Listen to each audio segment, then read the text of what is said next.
I hope you and your families are well, and we know that our hearts and minds and prayers are with the state of Israel at this time. We pray for a quick victory. We pray for the eradication of Hamas, the immediate release of the hostages, comfort for the bereaved, healing for those who are sick, and much strength.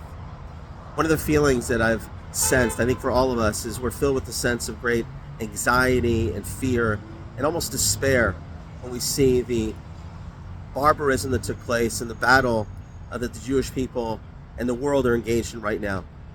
And I want to share something from my heart, and I hope it goes into yours as well. The strategy of Hamas is to infiltrate our minds, to foment within us a sense of anxiety and despair.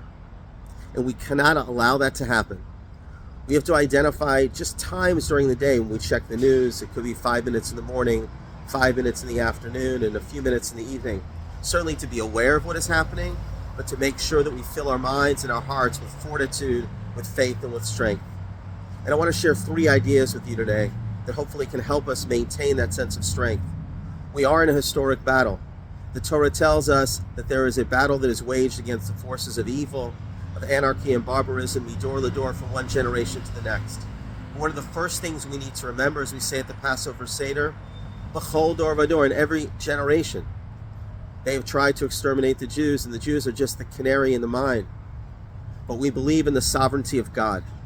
We believe that redemption can happen in an instant, and as it says in the book of Psalms, the guardian of Israel neither slumbers nor sleeps. I was very moved by a video of a woman, Oriya Goodman, who got engaged a couple of weeks ago. Now she's recruited into the Israeli army. And she talked about the importance of filling our minds with a wonderful book. It's called Sefer HaBitachon, which is the book of trust and faith by Rabbi Benu Bachia. I hope to start a Zoom class on this. If you'd like to participate, please private message me. And she said that Rabbi Benu Bachia says that God's providence extends even to a single blade of grass. And if God can be focused even on that which is inanimate, how much more so is He watching over us as well? Never lose faith in the possibility of renewal.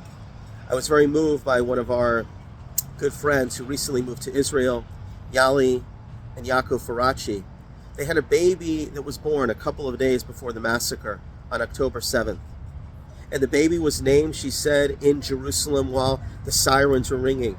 And she named the baby Emunah Revaya, which means an abundance of faith. And we need to fill our minds with the sense that God is in control. There is the possibility of miracles taking place as they did for the Jewish people in Egypt, and fill our minds with that sense of faith. The second one is this is a moment when the Jewish people and many who are of different faiths as well are coming together, God willing, with a sense of unity. Unity has always been a superpower of the Jewish people and helping evoke God's mercy. When we are divided, when we forget that we're all part of one family, that we're all children of one God, we are most vulnerable.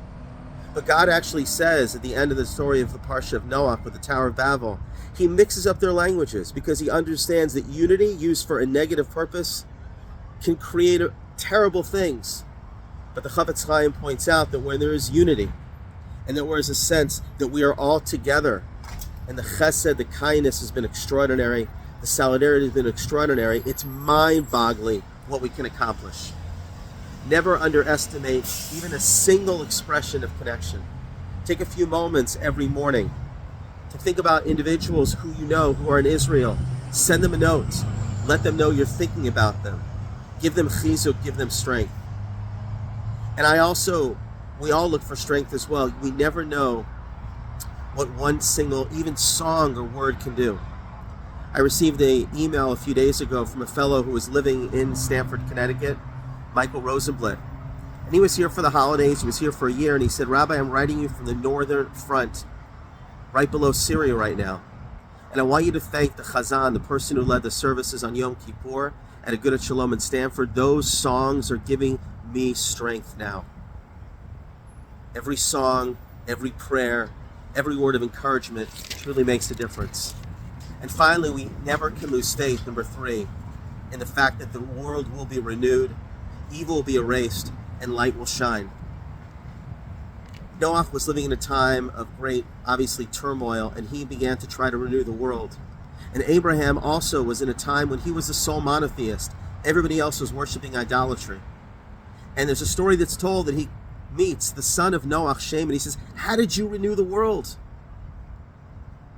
And the son of Noach, Shem, says to him, it was in the merit of feeding the animals for an entire year in the ark. Through acts of kindness, that is the way we refresh the world. In places of despair, we bring hope. In places of brokenness, we bring healing. And in places of violence, we flood the world with acts of kindness. I know in Stanford, we're embarking on a Stanford Kindness Project beginning November 3rd. Yesterday was through Yeshiva University, a global day of loving kindness.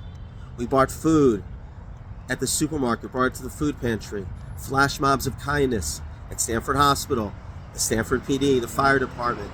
We are not responsible to change the world, but the third thing to always remember is if we can change the world that touches us, if we can see the face of God in another human being, that mitzvah, that prayer, that act of kindness, never lose faith in its capacity to light a candle in the world, and that may be the tipping point for bringing about a much better world.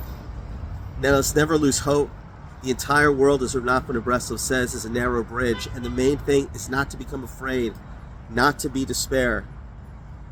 Am Yisrael Chai, the Jewish people live, is not only a phrase, but it is a way of life. Godspeed. We will see victory very soon. The light will outshine the darkness. Hamas, Haman, Amalek, all these threats will be gone. God willing, we'll see redemption very soon in our days, and each and every one of us, we never know our act, and we're praying for the Tzva Haganah Yisrael, the Israel Defense Forces. Will God